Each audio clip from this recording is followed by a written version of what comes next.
to you a little bit about what some of the literature says about some of these topics, and it may validate what you folks are talking about. It may contradict what some of you folks are talking about. I am not telling you that you have to do it one way or the other way. I'm going to tell you the way that I do it and my rationale for that. So that's what we'll be doing now. We're going to start off with the self-selection versus assigned selection.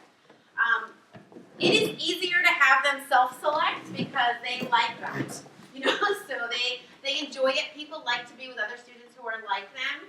But when I came across some of the readings here, and this one in particular by Shimazoa and Aldrich, where it talked about how some groups of minority status and lower ability levels, you talked about the differing cognitive ability levels, are at a disadvantage, that made me second guess my self-selection. I was using kind of a combination before, but I relied a little bit more on self-selection than assignment in the beginning.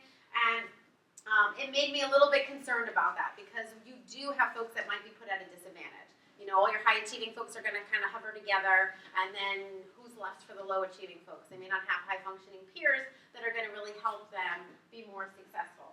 So it can be problematic to do the self-assigning, and also, folks are going to engage with others only if you force them sometimes, right? So, we like to be next to people who are similar to us in a variety of ways.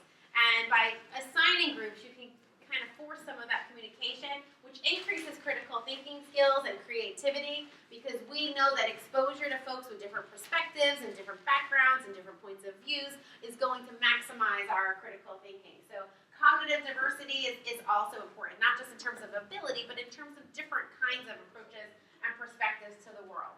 So I am using a lot more of assigned groups, and when they get cranky with me, because they do, I give them the research behind it, and I tell them my rationale for it. And oftentimes, if you tell students the rationale behind why you're doing something, they're usually less cranky, because they don't think it's just to irritate them, You actually have a reason, and you have data, and we can look at the research if you want together behind it, and they're much more, just kind of accepting of the process if you just tell them why, So I do give them the why behind why I do it.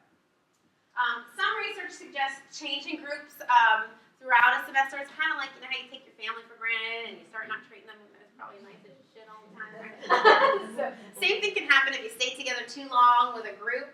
So what this particular, this study we talked about was really kind of shifting groups have a more positive outcome. So you don't want to shift them every single day. You want to be able to have that group dynamic kind of emerge where they really do build those relationships. But like I have 2 big group projects and I give 2 different groups. And they get cranky with me again because they're like, I'm comfortable, I got these people. We kind of got a pattern going down. I'm like, yeah, but life's not just about being comfortable. You're here to learn.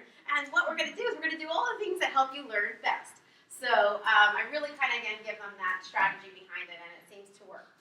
Now, I'm not telling you I never use self-selection groups. I mean, especially for in-class activities, it's very easy to just say, okay, talk to your neighbors, about this. So I do mix and mingle it, but with the bigger kinds of assignments, especially the outside of class assignments, I often do assign them. But I also am giving them a lot of class time to do group work. And I think that's one of the mistakes that we make is we just send them completely out there on their own.